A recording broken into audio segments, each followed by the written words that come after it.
এয়া আকাশবাণী গুৱাহাটী সন্ধিয়াৰ আঞ্চলিক বাতৰি পঢ়িছো অৰুণিমা গোস্বামীয়ে আৰু মোৰ সৈতে আছে ৰূপজ্যোতি বৰুৱা।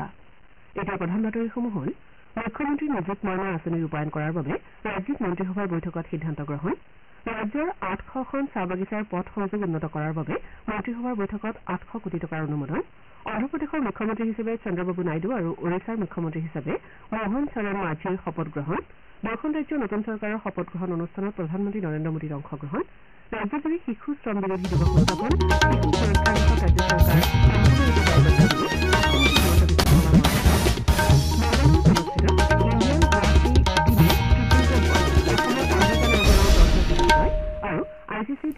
এয়া আকাশবাণী গুৱাহাটী সন্ধিয়াৰ আঞ্চলিক বাতৰি পঢ়িছো অৰুণিমা গোস্বামীয়ে আৰু মোৰ সৈতে আছে ৰূপজ্যোতি বৰুৱা। এতিয়া প্ৰধান বাতৰিসমূহ হ'ল মুখ্যমন্ত্ৰী নিযুত মইনা আঁচনি ৰূপায়ণ কৰাৰ বাবে ৰাজ্যিক মন্ত্ৰীসভাৰ বৈঠকত সিদ্ধান্ত গ্ৰহণ। ৰাজ্যৰ 800খন চাহ বাগিচাৰ পথ সংযোগ উন্নত কৰাৰ বাবে মন্ত্ৰীসভাৰ বৈঠকত 800 কোটি টকাৰ অনুমোদন। অন্ধ্ৰপ্ৰদেশৰ মুখ্যমন্ত্ৰী হিচাপে চন্দ্ৰবাবু নাইডু আৰু ওড়িশাৰ মুখ্যমন্ত্ৰী হিচাপে মোহন চৰণ মাঝিৰ শপত গ্ৰহণ। দুয়োখন ৰাজ্যৰ নতুন চৰকাৰৰ শপত গ্ৰহণ অনুষ্ঠানত প্ৰধানমন্ত্ৰী নৰেন্দ্ৰ মোদীৰ অংশগ্ৰহণ। ৰাজ্যজুৰি শিশু শ্ৰম বিৰোধী দিৱস উদযাপন। শিশু সুৰক্ষাৰ দিশত ৰাজ্য চৰকাৰ সম্পূৰ্ণৰূপে দায়বদ্ধ বুলি মুখ্যমন্ত্ৰী হিমন্ত বিশ্ব শৰ্মাৰ মন্তব্য। বেংগালুৰুত অনুষ্ঠিত ইণ্ডিয়ান গ্ৰা প্ৰি 3ৰ ট্ৰিপল জাম্পত অসমৰ অম্বিকা নাৰ্জাৰীৰ ব্ৰঞ্জৰ পদক জয় আৰু ICC T20 বিশ্বকাপৰ আজি নিউয়ৰ্কত হ'বলগীয়া খেলত ভাৰত আৰু আমেৰিকা যুক্তৰাষ্ট্ৰৰ মুখামুখি। এতিয়া শুনো বিতং বাতৰি। ৰাজ্য চৰকাৰে পূৰ্ব ঘোষিত মুখ্যমন্ত্ৰী নিযুত মইনা আঁচনি ৰূপায়ণ কৰাৰ সিদ্ধান্ত গ্ৰহণ কৰিছে। আজি অনুষ্ঠিত ৰাজ্যিক মন্ত্ৰীসভাৰ বৈঠকৰ অন্তত মুখ্যমন্ত্ৰী ডঃ হিমন্ত বিশ্ব শৰ্মাই এখন সংবাদমেলত এই কথা ঘোষণা কৰে। তেওঁ কয় যে ৰাজ্যিক মন্ত্ৰীসভাই আজি এই আঁচনিখনক আনুষ্ঠানিকভাৱে স্বীকৃতি প্ৰদান কৰিছে। এই আঁচনি অনুসৰি একাদশ শ্ৰেণীত নামভৰ্তি কৰা প্ৰতিগৰাকী ছাত্ৰীয়ে মাহে 1000 টকাকৈ লাভ কৰিব। গৰমৰ বন্ধৰ 2 মাহক বাদ দি উচ্চতৰ মাধ্যমিক শ্ৰেণীৰ সমগ্ৰ সময়ছোৱাত প্ৰতি মাহৰ 11 তাৰিখে সংশ্লিষ্ট ছাত্ৰীগৰাকীৰ একাউণ্টত এই ধন সোমাব বুলি উল্লেখ কৰি তেওঁ লগতে কয় যে 3 বছৰীয়া অথবা 4 বছৰীয়া স্নাতক পাঠ্যক্ৰমত অধ্যয়ন কৰা ছাত্ৰীসকলৰ বাবে এই আঁচনিৰ ধনৰ পৰিমাণ হ'ল 1250 টকা। আনহাতে BEd পাঠ্যক্ৰমকে ধৰি স্নাতকোত্তৰ পাঠ্যক্ৰমত অধ্যয়ন কৰা প্ৰতিগৰাকী ছাত্ৰীয়ে মুখ্যমন্ত্ৰী নিযুত মইনা আঁচনিৰ অধীনত 2500 টকাকৈ লাভ কৰিব বুলিও মুখ্যমন্ত্ৰীয়ে জানিবলৈ দিয়ে। বাল্য বিবাহ ৰোধৰ প্ৰতি লক্ষ্য ৰাখি এই আঁচনি যুগুত কৰা হৈছে বুলি উল্লেখ কৰি তেওঁ লগতে কয় যে উচ্চতৰ মাধ্যমিক আৰু স্নাতক পৰ্যায়ৰ কোনো বিবাহিত ছাত্ৰীয়ে এই আঁচনিৰ সুবিধা লাভ কৰিব নোৱাৰিব। ব্যক্তিগত খণ্ডৰ শিক্ষানুষ্ঠানত অধ্যয়ন কৰা ছাত্ৰীয়েও এই সুবিধা নাপাব বুলি মুখ্যমন্ত্ৰীয়ে জানিবলৈ দিছে। ইপিনে অৰ্থনৈতিকভাৱে দুৰ্বল শিক্ষাৰ্থীয়ে নিটৰ পৰীক্ষাত সফলতা লাভ কৰাৰ বাবে ৰাজ্য চৰকাৰে ফলপ্ৰসূ প্ৰচেষ্টা হাতত লৈছে বুলিও তেওঁ মন্তব্য কৰে। তেওঁ কয় যে ৰাজ্যিক যুৱ আয়োগৰ নেতৃত্বত শিক্ষাৰ্থীসকলক প্ৰশিক্ষণ দিয়া হৈছে। ডিব্ৰুগড়ত এলেনৰ সৈতে যুটীয়াভাৱে 220 গৰাকী শিক্ষাৰ্থীক প্ৰশিক্ষণ দিয়া হৈছিল আৰু ইয়াৰ ভিতৰত 150 গৰাকী শিক্ষাৰ্থী উত্তীৰ্ণ হোৱা বুলি মুখ্যমন্ত্ৰীগৰাকীয়ে উল্লেখ কৰে। তেওঁ কয় যে শীঘ্ৰে নলবাৰী, শিলচৰ আৰু যোৰহাটতো প্ৰশিক্ষণৰ ব্যৱস্থা কৰা হ'ব।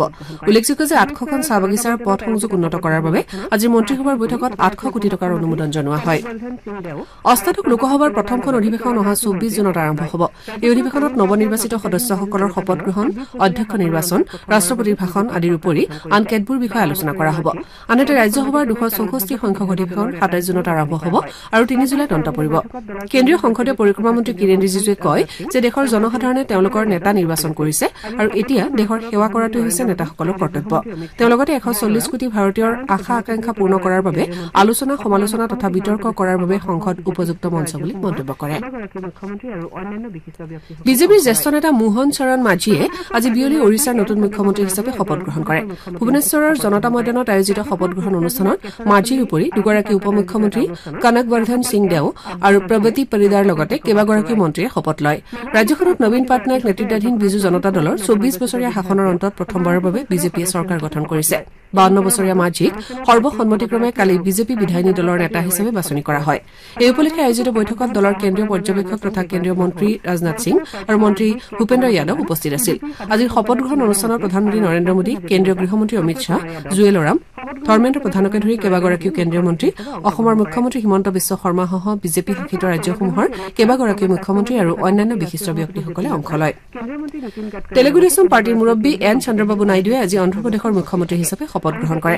ৰাজ্যখনৰ কৃষ্ণা জিলাৰ কেচাৰাপল্লী IT পাৰ্কত আয়োজিত এটা অনুষ্ঠানত ৰাজ্যপাল S. আব্দুল নাজিৰে তেওঁক শপত বাক্য পাঠ কৰোৱায় নৱনিযুক্ত মুখ্যমন্ত্ৰীগৰাকীৰ সৈতে ৰাজ্যখনৰ 24গৰাকী নৱনিৰ্বাচিত বিধায়কেও আজি মন্ত্ৰী পৰিষদৰ সদস্য হিচাপে শপত লয় এইসকলৰ মাজত জনসেনা পাৰ্টীৰ 3গৰাকী আৰু ভাৰতীয় জনতা পাৰ্টীৰ 1গৰাকী সদস্য আছে আজি মন্ত্ৰী হিচাপে শপত গ্ৰহণ কৰাসকলৰ মাজৰ অন্যতম কেইগৰাকীমান হ'ল জনসেনা পাৰ্টীৰ মুৰব্বী কে পৱন কল্যাণ টিডিপিৰ সাধাৰণ সম্পাদক নৱল লোকেশ আৰু জ্যেষ্ঠ বিজেপি নেতা সত্য কুমাৰ যাদৱ শপত গ্ৰহণ অনুষ্ঠানত প্ৰধানমন্ত্ৰী নৰেন্দ্ৰ মোদীয়ে মুখ্য অতিথি হিচাপে অংশগ্ৰহণ কৰে এই অনুষ্ঠানত কেন্দ্ৰীয় গৃহমন্ত্ৰী অমিত শ্বাহ কেন্দ্ৰীয় স্বাস্থ্যমন্ত্ৰী তথা বিজেপিৰ ৰাষ্ট্ৰীয় সভাপতি জেপি নাড্ডা কেন্দ্ৰীয় মন্ত্ৰী নীতিন গাডকাৰীৰ লগতে কেইবাগৰাকীও কেন্দ্ৰীয় মন্ত্ৰীকে ধৰি ভালেসংখ্যক বিশিষ্ট ব্যক্তি উপস্থিত থাকে আনহাতে এই শপত গ্ৰহণ অনুষ্ঠানত ছিংগাপুৰ জাপান দক্ষিণ কোৰিয়া অষ্ট্ৰেলিয়া আৰু ফ্ৰান্সৰ কূটনীতিবিদসকলেও অংশগ্ৰহণ কৰে আন্তঃৰাষ্ট্ৰীয় যোগ দিৱসলৈ মাজত কেইটামান দিন বাকী থকা অৱস্থাত দেশৰ অন্যান্য অংশৰ লগতে অসমতো এই দিৱসৰ প্ৰস্তুতি অব্যাহত আছে এইবাৰৰ এই দিৱসৰ বিষয় হৈছে মহিলা সবলীকৰণৰ বাবে যোগ শৰীৰ আৰু মনৰ সুস্থতা ৰক্ষাৰ ক্ষেত্ৰত যোগাভ্যাসৰ গুৰুত্ব বিশ্বৰ বিভিন্ন প্ৰান্তৰ জনসাধাৰণে উপলব্ধি কৰাৰ পৰিপ্ৰেক্ষিতত এই দিৱসৰ প্ৰাসংগিকতা বৃদ্ধি পাইছে যোগৰ গুৰুত্ব সন্দৰ্ভত যোগ বিশেষজ্ঞ প্ৰণৱ কুমাৰ নাথে এইদৰে কয় এই বছৰ জুন মাহৰ 21 তাৰিখ আন্তঃৰাষ্ট্ৰীয় যোগ দিৱসৰ 10ম বৰ্ষ উদযাপন কৰা হ'ব এই বৰ্ষৰ ইবাৰৰ থিমটো হৈছে য়োগা এণ্ড উমেন এম্পাৱাৰমেণ্ট যোগৰ জৰিয়তে উমেন এম্পাৱাৰমেণ্টত কেনেকৈ কৰিব পৰা যায় তাৰ ওপৰত গুৰুত্ব দিয়া হ'ব আৰু তাৰ ওপৰত আমাৰ প্ৰধানমন্ত্ৰীয়ে কৈছে যে যোগাক আমি এটা দৈনিক কাৰ্যক্ৰমৰ ভিতৰত আমি অন্তৰ্ভুক্ত কৰিব লাগে শৰীৰক সুস্থ সবল কৰ্মঠ নিৰোগ ৰখাৰ কাৰণে এই যোগৰ জৰিয়তে আমাৰ কি হয় শাৰীৰিক মানসিক আধ্যাত্মিক উন্নতি হয় আৰু শৰীৰ সুস্থ সবল থাকে কাজৰ প্ৰতি ইচ্ছা জাগে কাজ কৰিবৰ উৎসাহ পাই থাকে সেই ওপৰত ভিত্তি কৰি যোগৰ আন্তৰ্জাতিক যোগ দিৱস 21 তাৰিখ পালন কৰা হ'ব আৰু তাৰ কাৰণে সকলোৰে সুস্থতা আৰু উন্নতি কামনা কৰিলো নিৰ্মলা সীতাৰমণে আজি নতুন দিল্লীত কেন্দ্ৰীয় মন্ত্ৰীসভাৰ বিত্ত আৰু কৰ্পৰেট পৰিক্ৰমা বিভাগৰ দায়িত্বভাৰ গ্ৰহণ কৰে কাৰ্যভাৰ গ্ৰহণ কৰি নৱনিযুক্ত মন্ত্ৰীগৰাকীয়ে তেওঁক পুনৰ বিত্ত আৰু কৰ্পৰেট পৰিক্ৰমা বিভাগৰ দায়িত্ব অৰ্পণ কৰাৰ বাবে প্ৰধানমন্ত্ৰী নৰেন্দ্ৰ মোদীৰ প্ৰতি কৃতজ্ঞতা জ্ঞাপন কৰে একে সময়তে তেওঁ বিগত 10টা বছৰৰ প্ৰধানমন্ত্ৰী মোদীৰ শক্তিশালী নেতৃত্ব তথা উন্নয়নমুখী প্ৰশাসনৰ বিষয়ে উল্লেখ কৰি কয় যে প্ৰধানমন্ত্ৰীৰ এনে নেতৃত্বৰ বাবে দেশখনে ভিন ভিন খণ্ডত সংস্কাৰমুখী পৰিৱৰ্তনৰ পথ দেখিবলৈ পোৱাৰ লগতে শক্তিশালী অৰ্থনৈতিক শক্তি হিচাপে মূৰ দাঙি উঠিবলৈ সমৰ্থ হৈছে ইপিনে কেন্দ্ৰীয় মন্ত্ৰী নীতিন গাডকাৰীয়ে আজি পথ পৰিবহণ আৰু ঘাইপথ মন্ত্ৰালয়ৰ দায়িত্বভাৰ গ্ৰহণ কৰিছে শ্ৰী গাডকাৰীয়ে পুনৰবাৰ তেওঁক পথ পৰিবহণ আৰু ঘাইপথ মন্ত্ৰীৰ দায়িত্ব অৰ্পণ কৰাৰ বাবে প্ৰধানমন্ত্ৰীক আন্তৰিক কৃতজ্ঞতা জ্ঞাপন কৰে তেওঁ কয় যে প্ৰধানমন্ত্ৰী মোদীৰ দূৰদৰ্শী নেতৃত্বত ক্ষিপ্ৰতাৰে ভাৰত বিশ্বমানৰ আধুনিক আন্তঃগাঁথনিৰে পৰিপূৰ্ণ হৈ উঠিব পথ পৰিবহণ আৰু ঘাইপথ মন্ত্ৰালয়ৰ ৰাজ্যমন্ত্ৰী অজয় টান্তা আৰু হৰ্ষ মালহোত্ৰায়ো আজি তেওঁলোকৰ দায়িত্বভাৰ গ্ৰহণ কৰে কেন্দ্ৰীয় চৰকাৰৰ কৃষি মন্ত্ৰালয়ৰ উপ সচিব মণি সুন্দৰ বেনাৰ্জীয়ে আজি বৰপেটা জিলাৰ জনিয়ান পঞ্চায়ত পৰ্যায়ত ৰূপায়ণ হোৱা বিভিন্ন কেন্দ্ৰীয় আঁচনিৰ কাম কাজৰ ক্ষেত্ৰভিত্তিক পৰ্যালোচনা কৰে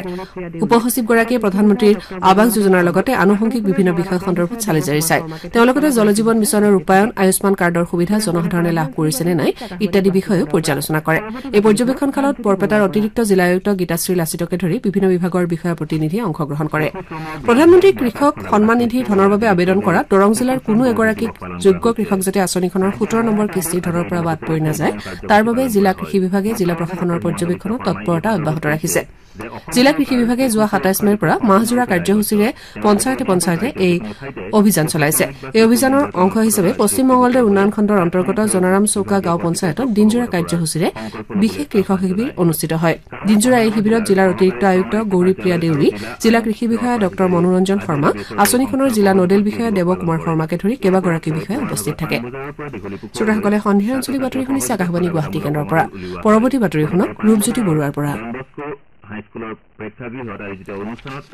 শিশু শ্ৰমৰ বিৰুদ্ধে ব্যাপক সজাগতা সৃষ্টিৰ বাবে আজি বিশ্বজুৰি শিশু শ্ৰম বিৰোধী দিৱস পালন কৰা হৈছে ৰাজ্যৰ বিভিন্ন প্ৰান্তত আজি এই দিৱস উপলক্ষে বিভিন্ন কাৰ্যসূচী পালন কৰা হয় মুখ্যমন্ত্ৰী ডক্টৰ হিমন্ত বিশ্ব শৰ্মাই এই সন্দৰ্ভত কৈছে যে অসম চৰকাৰ শিশু সুৰক্ষাৰ দিশত সম্পূৰ্ণৰূপে দায়বদ্ধ তেওঁ লগতে এই দিনটোত ৰাজ্যৰ যিকোনো ঠাইতে শিশু শ্ৰমিক বা শিশু নিৰ্যাতনৰ ঘটনা দৃষ্টিগোচৰ হলে তাৎক্ষণিকভাৱে বিভাগীয় কৰ্তৃপক্ষক অৱগত কৰাৰ সংকল্প ল'বলৈ আহ্বান জনায় কামৰূপ মহানগৰ জিলাৰ সহকাৰী শ্ৰম আয়ুক্ত কাৰ্যালয় আৰু জিলা আইন সেৱা প্ৰাধিকাৰীৰ আজি এটা বেচৰকাৰী সংস্থাৰ সহযোগত এই দিৱস পালন কৰে এই উপলক্ষে পুৱাৰ ভাগত পাণবজাৰৰ পৰা দীঘলী পুখুৰীলৈ ছাত্ৰ ছাত্ৰীৰ সহযোগত সজাগতামূলক সমদল উলিওৱা হয় তদুপৰি পাণবজাৰৰ ডনবস্কো হাইস্কুলৰ প্ৰেক্ষাগৃহত আয়োজিত অনুষ্ঠানত উদ্ধাৰ কৰা কেইবাগৰাকী শিশু শ্ৰমিকক পুনৰ সংস্থাপনৰ বাবে ধন বিতৰণ কৰা হয়। অনুষ্ঠানত কামৰূপ মহানগৰ জিলাৰ শিশু কল্যাণ সমিতিৰ অধ্যক্ষ জিতু দত্ত, বচপন বচাও আন্দোলনৰ ৰাজ্যিক সমন্বয়ক ববিতা শইকীয়াকে ধৰি কেইবাগৰাকী ব্যক্তি উপস্থিত থাকে।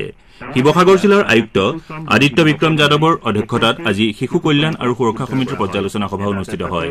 এই সভাত আয়ুক্তই শিশু সুৰক্ষা বিষয়ক আঁচনিসমূহ ফলপ্ৰসূভাৱে ৰূপায়ণৰ উদ্দেশ্যে প্ৰয়োজনীয় ব্যৱস্থা গ্ৰহণ কৰিবলৈ জিলা শিশু সুৰক্ষা বিষয়াক নিৰ্দেশ দিয়ে। সভাৰ অন্তত বিশ্ব শিশু শ্ৰম বিৰোধী দিৱসৰ সৈতে সংগতি ৰাখি আয়োজন কৰা স্বাক্ষৰ অভিযানৰ শুভাৰম্ভ কৰা হয়। মৰিগাঁও জিলাৰ আয়ুক্ত কাৰ্যালয়ৰ সভাকক্ষত আজি জিলা আইন সেৱা প্ৰাধিকাৰী আৰু শিশু সুৰক্ষা বিভাগৰ কাৰ্যালয়ৰ উদ্যোগত আজি এখন সভা অনুষ্ঠিত হয়। এই সভাত আয়ুক্ত দেৱাশীষ শৰ্মাই জিলাখনৰ বিভিন্ন কাৰখানা, ব্যৱসায়িক প্ৰতিষ্ঠান, হোটেল আৰু গেৰেজত ধাৰাবাহিকভাৱে অভিযান চলাই শিশু শ্ৰমিকসকলক উদ্ধাৰ কৰিবলৈ সংশ্লিষ্ট বিভাগক নিৰ্দেশ দিয়ে। তেওঁলোকে লগতে শিশু শ্ৰমিক বিৰোধী শপত বাক্য পাঠ কৰায়। তামুলপুৰ জিলাত আজি শিশু শ্ৰম বিৰোধী দিৱসৰ দিনাই 21টি শিশু শ্ৰমিকক উদ্ধাৰ কৰা হয়। এটা স্বেচ্ছাসেৱী সংস্থা, সমাজ কল্যাণ বিভাগ, শ্ৰম বিভাগৰ লগতে কেইবাটাও চৰকাৰী বেচৰকাৰী সংস্থাৰ উদ্যোগত অভিযান চলাই উদ্ধাৰ কৰা শিশুকেইটি বাক্সা জিলাৰ শিশু সুৰক্ষা গৃহলৈ প্ৰেৰণ কৰা হৈছে। দক্ষিণ শালমাৰা মানকাছৰ জিলাৰ বাংলাদেশী সীমান্তৱৰ্তী বৰাই আলগাগাঁও পঞ্চায়তত আজি এই দিৱসৰ কাৰ্যসূচী গ্ৰহণ কৰা হয়। অসম চুক্তি ৰূপায়ণ বিভাগৰ মন্ত্ৰী অতুল বৰাই আজি বিভাগৰ অধীনত চলি থকা শেহতীয়া কাম কাজৰ অগ্ৰগতিৰ বুজ লয়। এই উপলক্ষে মন্ত্ৰীগৰাকীয়ে অসম চুক্তি ৰূপায়ণ বিভাগৰ জ্যেষ্ঠ বিষয়াসকলৰ সৈতে জনতা ভৱনত এখন বৈঠকত মিলিত হয়। মন্ত্ৰী শ্ৰী বৰাই বিভাগৰ যাৱতীয় কাম কাজসমূহ ক্ষিপ্ৰতাৰে ৰূপায়ণ কৰিবলৈ সংশ্লিষ্ট বিষয়াসকলক নিৰ্দেশ দিয়ে। বৈঠকত অসম চুক্তি ৰূপায়ণ বিভাগৰ বিশেষ সচিব অশোক বৰ্মনকে ধৰি আন আন বিষয়াসকল উপস্থিত থাকে। শিক্ষামন্ত্ৰী ডাঃ অনুজ পেগুৱে আজি ভাৰতীয় প্ৰযুক্তিবিদ্যা প্ৰতিষ্ঠান গুৱাহাটীত অনুষ্ঠিত প্ৰশিক্ষণ কাৰ্যসূচীত অংশগ্ৰহণ কৰা বাক্সা আৰু গোৱালপাৰা জিলাৰ 29গৰাকী শিক্ষক শিক্ষয়িত্ৰীৰ সৈতে মত বিনিময় কৰে।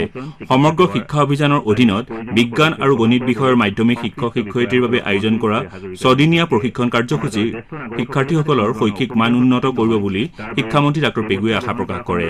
উল্লেখযোগ্য যে সমগ্ৰ শিক্ষা অভিযানে বিগত 2 বছৰত 4561গৰাকী বিজ্ঞান আৰু গণিত বিষয়ৰ মাধ্যমিক শিক্ষক শিক্ষয়িত্ৰীৰ প্ৰশিক্ষণ সম্পূৰ্ণ কৰাৰ পাছত 2024-25 চনৰ ভিতৰত আৰু 4000 শিক্ষক শিক্ষয়িত্ৰীক এই দুটা বিষয়ত প্ৰশিক্ষণ দিবলৈ আৰম্ভ কৰিছে। মন্ত্ৰী পীযুষ হাজৰিকাৰ অধ্যক্ষতাত গুৱাহাটীত আজি জ্যেষ্ঠ নাগৰিক কল্যাণ পৰিষদ অসমৰ পৰামৰ্শদাতা সমিতিৰ বৈঠক অনুষ্ঠিত হয়। এই বৈঠকত জ্যেষ্ঠ নাগৰিকসকলে সন্মুখীন হোৱা বিভিন্ন সমস্যা আৰু অসুবিধাৰ বিষয়ে আলোচনা কৰা হয়। এই ক্ষেত্ৰত জ্যেষ্ঠ নাগৰিকসকলৰ বিভিন্ন সমস্যা, বৃদ্ধ পেঞ্চন, চিকিৎসা সেৱাৰ আদিৰ প্ৰয়োজনীয় পদক্ষেপ গ্ৰহণ কৰিবলৈ সংশ্লিষ্ট বিষয়াসকলক মন্ত্ৰী শ্ৰী হাজৰিকাই নিৰ্দেশ দিয়ে। সমাজৰ জ্যেষ্ঠ নাগৰিকসকলে যাতে কোনো ধৰণৰ অসুবিধাৰ সন্মুখীন নহয় তাৰ বাবে ব্যৱস্থা গ্ৰহণ কৰা সন্দৰ্ভতো মন্ত্ৰীগৰাকীয়ে বৈঠকত উল্লেখ কৰে। আজিৰ এই সভাত জ্যেষ্ঠ নাগৰিক কল্যাণ পৰিষদ অসমৰ অধ্যক্ষ প্ৰদীপ ঠাকুৰীয়া, সামাজিক ন্যায় আৰু সবলীকৰণ বিভাগৰ আয়ুক্ত সচিব বীৰেন্দ্ৰ মিত্তাল, সচিব KJ হিলালী আদি বহুকেইগৰাকী বিষয়া উপস্থিত থাকে। গুৱাহাটীৰ পামহিত থকা মইনাখুৰুং মজলীয়া বিদ্যালয়ৰ শিক্ষাৰ্থীসকলৰ বাবে কালি এটা গ্ৰীষ্মকালীন স্বাস্থ্য সজাগতা শিবিৰ মুকলি কৰা হয়। এই শিবিৰ ৱাৰিয়ৰ্ছ মহিলা সজাগতা আৰু গ্ৰামোন্নয়ন সংস্থা তথা জ্যোতিৰ্ময় সমাজ কামৰূপ মহানগৰ জিলা সমিতিৰ উদ্যোগত মুকলি কৰা হৈছিল। এতিয়া খেলৰ বাতৰি।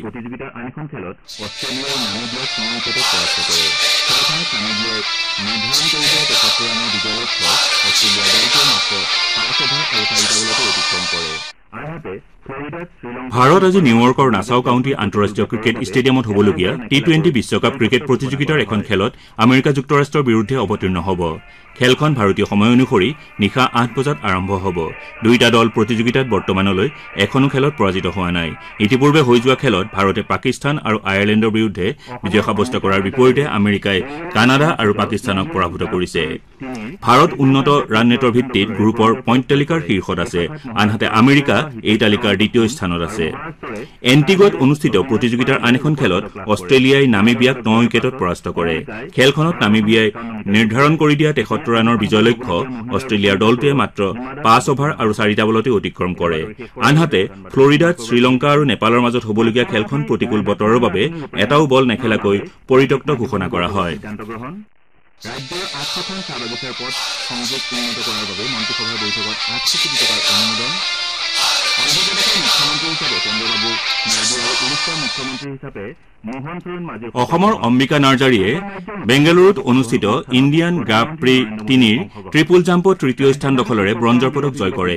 এই শাখাত মহাৰাষ্ট্ৰৰ পূৰ্বা হিতেশ সাৱন্তে সোণ আৰু মহাৰাষ্ট্ৰৰে চাৰ্ভাৰী অভিনাশ পাৰুলে ৰূপৰ পদক লাভ কৰে। ব্ৰঞ্জৰ পদক জয়ৰ পাছত অম্বিকাই 12.51 মিটাৰ জঁপিয়ায়। ইপিনে আজি সন্ধিয়া হ'বলগীয়া মহিলাৰ 200 মিটাৰ দৌৰত হিমা দাস অৱতীৰ্ণ হ'ব। এটা বাতৰি শেষ কৰাৰ আগতে প্ৰধান বাতৰিসমূহ আকৌ এবাৰ পঢ়ি দিছো।